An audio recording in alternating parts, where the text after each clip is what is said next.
ಇಬ್ಬರು ಇಂತಹ ಮತ್ತು ಋಷಿಗಳು ಮತ್ತು ಅವರ ಪತ್ನಿ ಇಬ್ಬರು ಸೇರಿ ಇಪ್ಪೆಕ್ರಾಮೆ ಅಂತಂದ್ರೆ ಧನಿಕ ಕ್ರಾಮೆ ಎಂದು ವೇದೇಶ ತೀರ್ಥರು ಖಂಡಾರದಲ್ಲಿ ತಿಳಿಸ್ತಾ ಇದ್ದಾರೆ.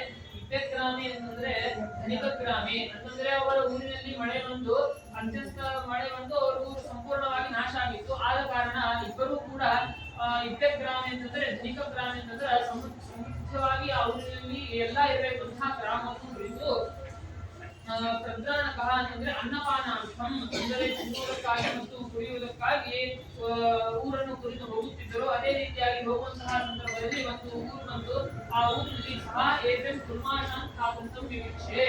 ಕುರ್ಮಾಶಾನ್ ಅಂತಂದ್ರೆ ಕುಚಿತವಾದಂತಹ ಮಾಷ, ಇದನ್ನು ತಿನ್ನುವಂತಹ ಒಬ್ಬನನ್ನು ಕುರಿತು ಆ ಋಷಿಗಳು ಕೇಳುತ್ತಾರೆ. ಕುಂಭೋವಾಚ ನನಗೆ ಕೊಡು ಎಂದು ಕೇಳುತ್ತಾರೆ. ಅದಕ್ಕೆ ಅವನು ಹೇಳುತ್ತಾನೆ, ಕುಂಭೋವಾಚ ನೇದೋ ಅನ್ವಿಷ್ಯತೆ ಹೆಚ್ಚಮೇ ಇವೆ ಉಪನಿಹಿತಾಃ ಸೇವಮೇ ದೇವಿ ಇತಿ ಭೋವಾಚ ತಾನಸ್ಮೇ ಕಳೆದವು. ಆ ಋಷಿಗಳು ಕೇಳುತ್ತಾರೆ, ನನಗೆ ತಿನ್ನಲಿಕ್ಕೆ ಏನಾದರೂ ಕೊಡು ಎಂದು. ಅವನು ಹೇಳುತ್ತಾನೆ, ನನ್ನ ಹತ್ತಿರ ಕುಚಿತವಾದಂತಹ ಮಾಂಸವನ್ನು ಬಿಟ್ಟು ಬೇರೆ ಏನೂ ಕೂಡ ಇಲ್ಲ, ಆದ ಕಾರಣ ಇದನ್ನೇ ನಾನು ನಿನಗೆ ಕೊಡುತ್ತೇನೆ ಎಂದು ಹೇಳುತ್ತಾನೆ. ಆಯ್ತು ಅಂತ ಹೇಳಿ ಅವರು ಅದನ್ನೇ ಸ್ವೀಕಾರ ಮಾಡುತ್ತಾರೆ. ಆದರೆ ಯದ್ಯಪಿ ಸ್ವೀಕಾರ ಮಾಡಬಾರದು ಉಚ್ಚಿಷ್ಟವಾದದ್ದನ್ನು, ಆದರೆ ಆ ಋಷಿಗಳಲ್ಲಿ ಪಕ್ಕದಲ್ಲಿ ಸ್ವೀಕಾರ ಮಾಡಿದ್ರು. ಯಾಕೆ ಅಂತಂದ್ರೆ ಅದನ್ನ ತಿಳಿಸ್ತಾ ಇದ್ದಾರೆ. ನವಾ ಅಲಿ ವಿಶ್ವಾಮಿಮಾನ್ ಅಖಾನಂದಿತಿ ಗೋವಾಚ ಕಾಮೋ ಉದಪಾನಂದಿತಿ. ಒಂದು ವೇಳೆ ಅವರು ಇದನ್ನು ತಿನ್ನದೇ ಹೋದ್ರೆ ಬದುಕುವುದೇ ಕಷ್ಟ ಆಗಿತ್ತು ಆ ಕಾಲದಲ್ಲಿ. ಆದ ಕಾರಣ ಮಾತ್ರ ಅವರು ಆ ಕಾಲದಲ್ಲಿ ಅದನ್ನು ಸ್ವೀಕಾರವನ್ನು ಮಾಡಿದರು. ತದನಂತರ ಸ್ವೀಕಾರವನ್ನು ಮಾಡಿ ಸಹ ಕಾಲಿತ್ವ ಅತಿಶೇಷಾನ್ ಜಾಯ ಆಜಹಾರ. ಅವರು ತಿಂದು ಅತಿಶೇಷ ಉಳಿದನ್ನು ತಮ್ಮ ಪತ್ನಿಗಾಗಿ ತೆಗೆದುಕೊಂಡು ಹೋದರು. ಸಹ ಅಗ್ರಯ ಸುಭಿಕ್ಷಾ ಬಭೂವ. ಆ ಪತ್ನಿಯಾದರೂ ಕೂಡ ಋಷಿಗಳು ಬರುವುದಕ್ಕಿಂತ ಮೊದಲಿಗೆ ಬೇರೆ ಕಡೆ ಹೋಗಿ ತಿಂದು ಬಂದಿರುತ್ತಾಳೆ. ಸಹ ಅಗ್ರಯ ಸುಭಿಕ್ಷಾ ಬಭೂವ ತಾನು ಪ್ರಯೋಗಕ್ಕೆ ನಿಲ್ಲಲು. ಆದ ಕಾರಣ ಆ ಪತ್ನಿಯು ಅದನ್ನು ಎಸೆದುಕೊಂಡು ಎತ್ತಿ ಹಿಡಿಯುತ್ತಾಳೆ. ತದನಂತರ ಅವರು ಹೇಳುತ್ತಾರೆ, ಸಹ ಪ್ರಾತಃ ಸಂಜಿಹಾನ ಉವಾಚ ಯದ್ವದಾನ್ನಸ್ಯ ಲವೇಮಿ ಧನಮಾತ್ರಂ ರಾಜಾಸೋ ಸರ್ವೈಃ ವೃತ್ತಿಜೈಃ ಗೃಹೀತಾ ಇತಿ. ನಾಳೆ ಹೇಗಿದ್ದರೂ ಕೂಡ ಬೆಳಗ್ಗೆ ನೀವು ಯಜ್ಞಕ್ಕಾಗಿ ಹೋಗುತ್ತೀರಿ. ಯಜ್ಞಕ್ಕೆ ಹೋಗುವಂತಹ ಸಂದರ್ಭದಲ್ಲಿ ಇದನ್ನು ನೀವು ಸ್ವೀಕಾರ ಮಾಡಿಕೊಂಡು ಯಜ್ಞಕ್ಕೆ ಹೋಗಿ ಎಂದು ಪತ್ನಿಯು ಋಷಿಯನ್ನು ಕುರಿತು ಹೇಳುತ್ತಾಳೆ. ಅದೇ ರೀತಿಯಾಗಿ ತಮ್ಮ ಜಾಯಾವಾಚ ಅಂತ ಕಥೆ ಇಮಯವ ದುರ್ಮಾಶಯಿತಾನ್ ಖಾಯಿತ್ವ ಅಮುಮ್ಯಜ್ಞಂ ಧೃತಮೇಯಾಯ. ಇದನ್ನು ತಿಂದುಕೊಂಡು ನೀವು ಯಜ್ಞಕ್ಕೆ ಹೋಗಿರಿ ಎಂದು ಪತ್ನಿಯು ಹೇಳುತ್ತಾಳೆ. ಅದೇ ರೀತಿಯಾಗಿ ಅದನ್ನು ಸ್ವೀಕಾರ ಮಾಡಿಕೊಂಡು ಅವರು ಯಜ್ಞವನ್ನು ಕುರಿತು ಹೋಗುತ್ತಾರೆ. ಹೋದ ನಂತರದಲ್ಲಿ ಆ ರಾಜನಾದರೂ ಕೂಡ ಇವರನ್ನು ಎಲ್ಲಾ ಕಡೆ ಗುರುತಿಸುತ್ತಾನೆ. ಆದ ಕಾರಣ ಇವರು ಸಿಕ್ಕಿರೋದಿಲ್ಲ. ಆದ ಕಾರಣ ರಾಜನು ಬೇರೆಯವರನ್ನು ಕರೆಸಿ ಯಜ್ಞ ಯಾಗಾದಿಗಳನ್ನು ಮಾಡಿಸುತ್ತಾನೆ. ಅದಕ್ಕೆ ಋಷಿಗಳು ಕೇಳುತ್ತಾರೆ, ನೀನು ಹುಡುಕಿಸಿದ್ದೇ ಇಲ್ಲ ಮತ್ತೆ ಅಂತಂದ್ರೆ, ಇಲ್ಲ ನಾನು ಎಲ್ಲ ಕಡೆಯಲ್ಲೂ ಕೂಡ ನಿಮ್ಮನ್ನು ನೋಡಿಸಿದೆ, ಆದರೆ ನೀವು ಸಿಕ್ಕಿದ್ದಿಲ್ಲ. ಆದ ಕಾರಣ ನಾನು ಬೇರೆಯವರಿಂದ ಯಜ್ಞವನ್ನು ಮಾಡಿಸಿದ್ದೇನೆ. ಈಗ ನೀವೇ ಬಂದಿದ್ದೀರಲ್ಲ, ನೀವೇ ಯಜ್ಞಕ್ಕೆ ಅಧಿಪತಿಯಾಗಿ ಇರಿ ಅಂತ ಹೇಳುತ್ತಾನೆ. ಅದೇ ರೀತಿಯಾಗಿ ಅವರು ಹೇಳುತ್ತಾರೆ, ನನಗೆ ಇದು ಬೇರೆ ಏನು ಬೇಡ. ಅವರು ಪತ್ನಿಯು ಹೇಳಿ ಕಳಿಸುತ್ತಾಳೆ, ಧನ ಮಾತ್ರ ರಾಜಾಸು ಯಕ್ಷತೆ ಇಲ್ಲಿ. ರಾಜನಿಂದ ನೀವು ಧನವನ್ನು ಮಾತ್ರ ಸ್ವೀಕಾರ ಮಾಡಿ ಕೊಟ್ಟು ಬಂದಿರಿ ಅಂತ. ಧನಕ್ಕಾಗಿ ಅವರು ಹೋಗಿರೋದಿಲ್ಲ. ಆದರೆ ಅವರಿಗೆ ಅಲ್ಲಿ ಕಷ್ಟಕಾಲ ಇತ್ತು. ಆದ ಕಾರಣ ಅವರು ಧನವನ್ನು ಮಾತ್ರ ಸ್ವೀಕಾರ ಮಾಡಿಕೊಂಡು ಬರುತ್ತಾರೆ. ತದನಂತರ ಮಧ್ಯದಲ್ಲಿ ಅವರು ಯಜ್ಞಕ್ಕೆ ಹೋಗಿ ಕುಳಿತುಕೊಳ್ಳುತ್ತಾರೆ. ಹೋಗಿ ಕುಳಿತಿರುವಂತಹ ಸಂದರ್ಭದಲ್ಲಿ ಒಂದು ಯಜ್ಞ ಅಂತಂದ್ರೆ ಅಥರ್ವಣದಲ್ಲಿ ಹೇಳ್ತಾರೆ, ಅಷ್ಟಾದಶೋಕ್ತಂ ಅವರಂ ಕೇಶುಕರ್ಣ ಪ್ರವಾಕ್ಯತೆ ಅಭಿಪ್ರಾಯತ್ವರೂಪಃ ಅಷ್ಟಾದಶೋಕ್ತಂ ಅವರಂ ಕೇಶುಕರ್ಣ. ಒಂದು ಯಜ್ಞ ಮಾಡಬೇಕಂದ್ರೆ 18 ಜನ ಅಂತ ಹೇಳಿದ್ದಾರೆ. ಅಲ್ಲಿ ಮುಖ್ಯವಾಗಿ ಪ್ರಸ್ತೋತ ಮತ್ತು ಉದ್ಗಾತ ಪ್ರತಿಹರ್ತ 3 ಜನ ಯಜ್ಞದಲ್ಲಿ ಕುಳಿತುಕೊಂಡಿರುತ್ತಾರೆ. ಆ ಕುಳಿತುಕೊಂಡವರನ್ನು ಕುರಿತು ಇವರು ಕೇಳುತ್ತಾರೆ, ಪ್ರಸ್ತೋತಕ್ಕೆ ಅಭಿಮಾನಿಯಾದಂಥ ದೇವತೆಯನ್ನು ನೀನು ತಿಳಿದಿದ್ದೀಯಾ, ಪ್ರತಿಹರ್ತಕ್ಕೆ ಅಭಿಮಾನಿಯಾದಂತಹ ದೇವತೆಯನ್ನು ನೀನು ತಿಳಿದಿದ್ದೀಯಾ, ಮತ್ತು ಪ್ರಸ್ತಾವಕ್ಕೆ ಅಭಿಮಾನಿಯಾದಂತಹ ದೇವತೆಯನ್ನು ನೀನು ತಿಳಿದಿದ್ದೀಯಾ ಎಂದು ಆ ಋಷಿಗಳಿಗೆ ಕೇಳುತ್ತಾರೆ. ಆ ಋಷಿಗಳು ಹೇಳುತ್ತಾರೆ, ಇಲ್ಲ ನಾನು ಯಾರನ್ನು ಕೂಡ ತಿಳಿದಿಲ್ಲ. ಒಂದು ವೇಳೆ ಋಷಿಗಳು ವೃಷಸ್ತಿ ಋಷಿಗಳು ಹೇಳುತ್ತಾರೆ, ಒಂದು ವೇಳೆ ನೀವು ಅದಕ್ಕೆ ಅಭಿಮಾನಿ ಅಂತ ದೇವತೆಯನ್ನು ತಿಳಿದರೇನೆ ನೀವು ಯಜ್ಞವನ್ನು ಮಾಡಿದರೆ ನಿಮ್ಮ ಮೂಲತಃ ವಿಮತಿಷ್ಯತೆ, ನಿಮ್ಮ ತಲೆ ಎನ್ನುವುದು ಬೀಳುತ್ತದೆ ಅಂತ ಹೇಳುತ್ತಾರೆ. ಆದ ಕಾರಣ ಋಷಿಗಳೆಲ್ಲರೂ ಕೂಡ ಹೇಳುತ್ತಾರೆ, ಹೇಳಿದೆ ಅದಕ್ಕೆ ಅಭಿಮಾನಿಯಾದಂತಹ ದೇವತೆಗಳು ಯಾರು ಎನ್ನುವುದನ್ನು ನೀವು ನನಗೆ ತಿಳಿಸಿರಿ ಎಂದು ಆ ಋಷಿಗಳು ಹೇಳುತ್ತಾರೆ. ಮೊದಲಿಗೆ ಹೇಳುತ್ತಾರೆ, ಪ್ರಸ್ತಾವಕ್ಕೆ ಅಭಿಮಾನಿಯಾದಂತಹ ದೇವತೆ ಯಾರು ಅಂತಂದ್ರೆ ಮುಖ್ಯ ಪ್ರಾಣ ದೇವರು. ಪ್ರಾಣ ಇತಿ ಹೋವಾಚ ಸರ್ವಾಣಿ ಹವ ಇಮಾನಿ ಭೂತಾನಿ ಪ್ರಾಣಮೇವ ಅಭಿಸಂಧಿಸಂತಿ ಪ್ರಾಣಮಭ್ಯುಜ್ಜಿಹತೆ. ಮುಖ್ಯ ಪ್ರಾಣ ದೇವರೇ ಈ ಪ್ರಸ್ತಾವಕ್ಕೆ ಅಭಿಮಾನಿಯಾದಂತಹ ದೇವರು. ಆ ಮುಖ್ಯ ಪ್ರಾಣ ದೇವರಿಂದಲೇನೆ ಸರ್ವಾಣಿ ಹವ ಇಮಾನಿ ಭೂತಾನಿ ಜೀವಂತಿ. ಎಲ್ಲಾ ಭೂತಾನಿ ಎಂದರೆ ಜೀವರಾಶಿಗಳು ಮತ್ತು ಎಲ್ಲರೂ ಕೂಡ ಮುಖ್ಯ ಪ್ರಾಣದೇವರಿಂದಲೇ ನಿಯಮನ ಮಾಡಲ್ಪಟ್ಟಿದೆ ಮತ್ತು ಅವರಲ್ಲಿ ಲಯವನ್ನು ಲಕ್ಷ್ಮೀ ದೇವತೆಗಳು ಕೂಡ ಅವರಿಂದಲೇ ನಿಯಮನ ಮಾಡಲ್ಪಟ್ಟಿದೆ. ತದನಂತರದಲ್ಲಿ ಇನ್ನ ಉದ್ಗಾತಕ್ಕೆ ಅಭಿಮಾನಿಯಂತಹ ದೇವತೆ ಯಾರು ಎಂದು ತಿಳಿದರೆ ಆದಿತ್ಯ ಸೂರ್ಯ.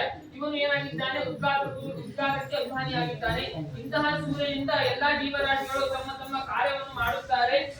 ಆದ ಕಾರಣ ನಾವು ಸೂರ್ಯನನ್ನು ಉದ್ಗಾತಕ್ಕೆ ಅಭಿಮಾನಿಯಾಗಿದ್ದಾನೆ ಎಂಬುದನ್ನು ತಿಳಿದುಕೊಳ್ಳಬೇಕು. ಇನ್ನು ಕಡೆಯದಾಗಿ ಪ್ರಸ್ತೋಲಕ್ಕೆ ಪ್ರತಿಹಸ್ತಕ್ಕೆ ಅಭಿಮಾನಿಯಂತಹ ದೇವತೆ ಅನ್ನಾಭಿಮಾನಿ ಸೋಮಷ್ಟ ಅಂತ ಹೇಳಿದ್ದಾರೆ.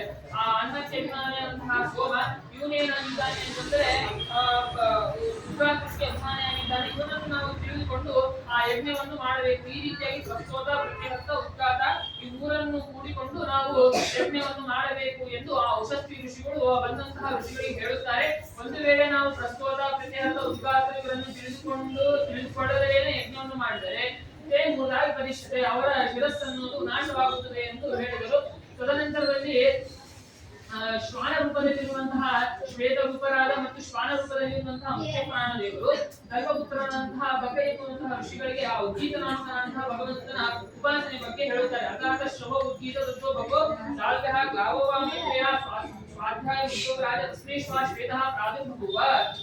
ಒಂದು ದಿನ ಧರ್ಮಪುತ್ರರಾದಂತಹ ಬಕ ಎನ್ನುವಂತಹ ಋಷಿಗಳು ಸುಮ್ಮನೆ ಕೂತಿರುತ್ತಾರೆ. ತಾಯಿ ಒಂದು ಹೇಳುತ್ತಾಳೆ, ಗ್ಲಾವದ ಗ್ಲಾವೇ ಗ್ಲಾವನಾಮಕೋ ಜಾತಃ. ಹೇಗೆ ಕಲ್ಲಿನಂತೆ ಸುಮ್ಮನೆ ಕೂತಿದ್ದೀಯಾ, ಹೋಗಿ ಆ ಭಗವಂತನ ಬಗ್ಗೆ ನೀನು ತಿಳಿದುಕೊಂಡು ಬಾ ಎಂದು ಹೇಳುತ್ತಾಳೆ. ಅದೇ ರೀತಿಯಾಗಿ ಸ್ವಾಧ್ಯಾಯ ವಿಶ್ವರಾಜ ಭಗವಂತನನ್ನು ತಿಳಿದುಕೊಳ್ಳಬೇಕೆಂದು ಹೋಗುತ್ತಿರುತ್ತಾರೆ. ಹೋಗುವಂತಹ ಸಂದರ್ಭದಲ್ಲಿ ಆ ತಸ್ಮೈ ಎಂದರೆ ಭಗವಂತಹ ಋಷಿಗಳ ಮುಂದೆ ಶ್ವೇತ ಪ್ರಾದುರ್ಭುವ. ಶ್ವೇತ ಅಂದ್ರೆ ಬಿಳಿ, ಆ ಬಿಳಿ ರೂಪದಲ್ಲಿರುವಂತಹ ಶ್ವಾನ ರೂಪದಲ್ಲಿರುವಂತಹ ಮುಖ್ಯ ಪ್ರಾಣದೇವರು ಅವರ ಮುಂದೆ ಪ್ರಾದುರ್ಭೂತರಾಗಿ ಹೇಳುತ್ತಾರೆ. ಎಲ್ಲಿ ಹೊಂಟಿದ್ದೀಯ, ನಿನಗೆ ಏನು ಬೇಕು ಎಂದು ಆ ಮುಖ್ಯ ಪ್ರಾಣದೇವರು ಅವರನ್ನು ಕೇಳುತ್ತಾನೆ. ಅನ್ನವನ್ನು ಭಗವಾನ್ ಗಾಯಕು ಅಶನಯಾಮಃ ಅಶನಯಾಮವ ಇತಿ. ಈ ಹೊಟ್ಟೆ ಅಶನ ಅಂತಂದ್ರೆ ಹೊಟ್ಟೆ ಹಸಿವು ಸರಿ. ಇಲ್ಲಿ ಏನರ್ಥ ಅಂತಂದ್ರೆ ಆ ಭಗವಂತನ ಬಗ್ಗೆ ನನಗೆ ತಿಳಿದುಕೊಳ್ಳಬೇಕೆಂದು ಹೆಚ್ಚಾಗಿ ಆಸಕ್ತಿ ಬಂದಿದೆ. ಆದ ಕಾರಣ ನೀವು ಮುಖ್ಯ ಪ್ರಾಣದೇವರು ನಮಗೆ ಭಗವಂತನ ಬಗ್ಗೆ ತಿಳಿಸಿಕೊಡಿರಿ ಎಂದು ಹೇಳುತ್ತಾರೆ. ಅದಕ್ಕೆ ಮುಖ್ಯ ಪ್ರಾಣದೇವರು ಹೇಳುತ್ತಾರೆ, ತಾನ್ ಹೋಗಾಚ ಅಹೇವಮ ಪ್ರಾತಃ ಉಪಶಮೀಯಾದೇವಿ ತದ್ವ ಭಗೋ ದಾಲ್ವೋ ಗ್ಲಾವೋ ವಾ ಕೋಶ್ಯಮಾನಃ ಸಮುದ್ರಪ್ರಾಹ ಸರ್ಪಂತೀತೆ ಆಸಹ ಉಪಸಿದ್ಧತೆ. ಆ ಮುಖ್ಯ ಪ್ರಾಣದೇವರು ಹೇಳುತ್ತಾರೆ, ಇವತ್ತು ನಾನು ನಿನಗೆ ಹೇಳುವುದಿಲ್ಲ. ನಾನು ನಿನಗೆ ಹೇಳುವುದಿಲ್ಲ. ಪೌರ್ಣಿಮಾ ದಿನ ಅಂದ್ರೆ ಮಾರನೇ ದಿನ ಬೆಳಗ್ಗೆ ನೀನು ನನ್ನ ಹತ್ತಿರ ಬಾ, ಆದ ಅವತ್ತಿನ ದಿನಾನೇ ನಾನು ನಿನಗೆ ಬೆಳಗ್ಗೆ ಹೇಳುತ್ತೇನೆ ಎಂದು ಅವನಿಗೆ ಹೇಳು ಕಳಿಸುತ್ತಾರೆ. ಆದ ಕಾರಣ ಅವನು ರಾತ್ರಿ ಅಲ್ಲೇ ವಾಸವನ್ನು ಮಾಡಿ ತದನಂತರ ಪ್ರಾತಃ ಬೆಳಗಿನ ಕಾಲ ಮುಖ್ಯ ಪ್ರಾಣದೇವರ ಹತ್ತಿರ ಹೋಗುತ್ತಾನೆ. ಇದಕ್ಕೆ ಮುಖ್ಯ ಪ್ರಾಣದೇವರು ಪೂರ್ಣಿಮಾ ದಿನವೇ ಇದನ್ನು ಉಪಾಸನೆ ಮಾಡಬೇಕು ಎಂದು ಉದ್ಗೀತನಾಮಕನಾದ ಭಗವಂತನ ಉಪಾಸನೆ ಬಗ್ಗೆ ಹೇಳುತ್ತಾರೆ. ಅಂದರೆ ಶ್ರೀನಿವಾಸರು ಹೇಳುತ್ತಾರೆ, ಪಾಚಿತ ಪೌರ್ಣಮಾಸ್ಯಂ ಶವೋತ್ಗೀತೆಯ ಕೇಶ ಸರ್ವಾಧಿಕೃತಾಗಿ ಪ್ರಾತರಿತ್ಯಃ ಮಾರ್ಗ. ಯಾರು ಪೂರ್ಣಿಮಾ ದಿನ ಈ ಉದ್ಗೀತನಾಮಕನಾದಂತಹ ಭಗವಂತನ ಬಗ್ಗೆ ಉಪಾಸನೆಯನ್ನು ಮಾಡಿಕೊಂಡು ತಿಳಿದುಕೊಳ್ಳುತ್ತಾರೋ ಅವರಿಗೆ ಸರ್ವಾಗಿ ಇಷ್ಟಂತಾಗಿ ಭಗವಂತ ಅಭಿಷ್ಟವಾದದ್ದನ್ನೆಲ್ಲವನ್ನೂ ಕೂಡ ಕೊಡುತ್ತಾನೆ. ಆದ ಕಾರಣ ಆ ಭಗನಿಗೆ ಶ್ವಾನ ರೂಪದಲ್ಲಿರುವಂತಹ ಮುಖ್ಯ ಪ್ರಾಣದೇವರು ಕೇವಲ ಭಗನಿಗೆ ಅಷ್ಟೇ ಅಲ್ಲದೇನೆ ಶ್ವಾನ ರೂಪದಲ್ಲಿ ಬಂದಿರುವಂತಹ ಎಲ್ಲಾ ದೇವತೆಗಳಿಗೂ ಮತ್ತು ಭಗನಿಗೆ ಆ ಗೀತನಾಮಕನಂತಹ ಭಗವಂತನ ಬಗ್ಗೆ ಹೇಗೆ ಉಪಾಸನೆ ಮಾಡಬೇಕೆಂಬುದನ್ನು ತಿಳಿಸಿಕೊಡುತ್ತಾರೆ. ಆ ಭಗ ಎನ್ನುವಂತಹ ಋಷಿಗಳು ಮತ್ತು ದೇವತೆಗಳೆಲ್ಲ ಹೇಗೆ ಬಂದಿದ್ದಾರೆ ಅಂತಂದ್ರೆ ಭೈಷ್ಪೌಮಾನೇನ ಸ್ತೋಷ್ಯಮಾನ. ಭೈಷ್ಪೌಮಾನ ಎನ್ನುವಂತಹ ಒಂದು ಯಾಗ, ಹೇಗೆ ಆ ಯಾಗದಲ್ಲಿ ಒಬ್ಬರಿಂದ ಒಬ್ಬರು ನಿಯಮೇನ ಸಾಲಾಗಿ ಹೋಗುತ್ತಾರೋ ಅದೇ ರೀತಿಯಾಗಿ ಶ್ವಾನ ರೂಪದಲ್ಲಿ ಇವರೆಲ್ಲರೂ ಕೂಡ ಮುಖ್ಯ ಪ್ರಾಣದೇವರ ಹತ್ತಿರ ಬಂದು ಆ ಭಗವಂತನ ಬಗ್ಗೆ ತಿಳಿದು ಉದ್ಗೀತನಾಮಕನಾದಂತಹ ಭಗವಂತನ ಬಗ್ಗೆ ತಿಳಿದುಕೊಂಡು ಉಪಾಸನೆಯನ್ನು ಮಾಡುತ್ತಾರೆ ಎಂದು ಹೇಳಿದರು. ತದನಂತರದಲ್ಲಿ ಋತುವಿನಲ್ಲಿ ಯಾರ್ಯಾರು ಇರುತ್ತಾರೆ ಎಂಬುದನ್ನು ಹೇಳುತ್ತಾ ಇದ್ದಾರೆ. ಋತುಷು ಪಂಚಮಿ ಸಮೋಪಾಸಿತ ವಸಂತೋ ಮಿಂಗಾರಃ ಗ್ರೀಷ್ಮಃ ಪ್ರಸ್ತಾವಃ ವರ್ಷಾ ಉದ್ಗೀತಃ ಶರತ್ ಪ್ರತ್ಯಾರಃ ಹೇಮಂತೋ ನಿಧನಂ. 5 ಋತುಗಳು, ಆದರೆ ನಮಗೆ ಇರುವುದಾದರೂ ಕೂಡ 6 ಋತುಗಳು. ಮತ್ತಿಲ್ಲೇ ಉಪನಿಷತ್ತಿನಲ್ಲಿ 5 ಋತುಗಳು ಹೇಳಿದ್ದಾರೆ ಮತ್ತು ಪಂಚಪಾದ ಇತರ ದ್ವಾದಶಾವೃತ್ತಿ ಎಂಬುದಲ್ಲಿಯೂ ಕೂಡ ಪಂಚಪಾದ 5 ಋತುಗಳು ಅಂತ ಹೇಳಿದ್ದಾರೆ. ಮತ್ತು ವಿರೋಧ ಬರುತ್ತಿಲ್ಲ ಅಂತಂದ್ರೆ ಅದಕ್ಕೆ ಶ್ರೀಮದಾಚಾರ್ಯ ಹೇಳುತ್ತಾರೆ, ಹೇಮಂತ ಶಿಶಿರೋಹ ಐಕ್ಯೇನ ಪಂಚತ್ವ. ಹೇಮಂತ ಎನ್ನುವಂತಹ ಋತುವು ಶಿಶಿರ ಋತುವಿನಲ್ಲಿ ಐಕ್ಯವನ್ನು ಹೊಂದುವುದರಿಂದ ಪಂಚತ್ವ 5 ಋತುಗಳು ಎಂದು ಆಗುತ್ತದೆ. ಅದನ್ನು ಟೀಕಾರಾಯ ಪ್ರಶ್ನ ಟೀಕೆಯಲ್ಲಿ ಕೂಡ ತಿಳಿಸಿದ್ದಾರೆ. ಇನ್ನು ಮೊದಲಿಗೆ ವಸಂತೋ ಹಿಂಕಾರ. ವಸಂತ ಋತುವಿನಲ್ಲಿ ಹಿಂಕಾರ ಶಬ್ದವಾಚ್ಯನಾದಂತಹ ಪ್ರತ್ಯುಮ್ನ ವಸಂತ ಋತುವಿನಲ್ಲಿ ಇರ್ತಾನೆ. ವಸಂತ ಅಂತ ಯಾಕೆ ಕರೀತಾರೆ ಅಂದ್ರೆ ವಾಸಸ್ಯ ಸುಖಕಾರಿತ್ವ ವಸಂತ ಪುರುಷೋತ್ತಮ. ಆ ಕಾಲದಲ್ಲಿ ವಾಸ ಮಾಡುವವರಿಗೆ ಸುಖವನ್ನು ಕೊಡುತ್ತಾನೆ. ಆದ ಕಾರಣ ವಸಂತ ಎಂದು ಭಗವಂತನಿಗೆ ಕರೆಯುತ್ತಾರೆ. ಇನ್ನು ಗ್ರೀಷ್ಮ ಪ್ರಸ್ತಾವ. ಗ್ರೀಷ್ಮ ಋತುವಿನಲ್ಲಿ ಪ್ರಸ್ತಾವ ಶಬ್ದವಾಚ್ಯನಾದಂತಹ ವಾಸ್ತೆ ವಾಸುದೇವನು ಇರುತ್ತಾನೆ. ಗ್ರೀಷ್ಮ ಎಂದು ಯಾಕೆ ಕರೆಯುತ್ತಾನೆ ಅಂತಂದ್ರೆ ನೀರಾರೇ ಕರ್ಣ ಗ್ರೀಷ್ಮ. ಗ್ರೀಷ್ಮ ಋತುವಿನಲ್ಲಿ ನೀರನ್ನು ಕಡಿಮೆಯನ್ನಾಗಿ ಮಾಡುತ್ತಾನೆ. ಆದ ಕಾರಣ ಗ್ರೀಷ್ಮ ಋತುವಚನಾದವನು ವಾಸುದೇವ ಎಂದು ತಿಳಿಯುತ್ತದೆ. ಇನ್ನು ವರ್ಷ ಉದ್ದೀಪಕ, ವರ್ಷ ಋತುಕ್ಕೆ ಅಭಿಮಾನಿಯಾದವನು ಸಂಕರ್ಷಣ ಋತುವಿಗೆ ಅರ್ಥ ಭಗವಂತ. ಆ ವರ್ಷ ಅಂತ ಯಾಕೆ ಕರೀತಾರೆ ಅಂತಂದ್ರೆ ಈ ವರ್ಷ ಮುಚ್ಚದೆ ಮಳೆಯನ್ನು ಕೊಡುತ್ತಾನೆ. ಆದ ಕಾರಣದಿಂದ ವರ್ಷ ಎಂದು ಕರೆಯುತ್ತಾರೆ.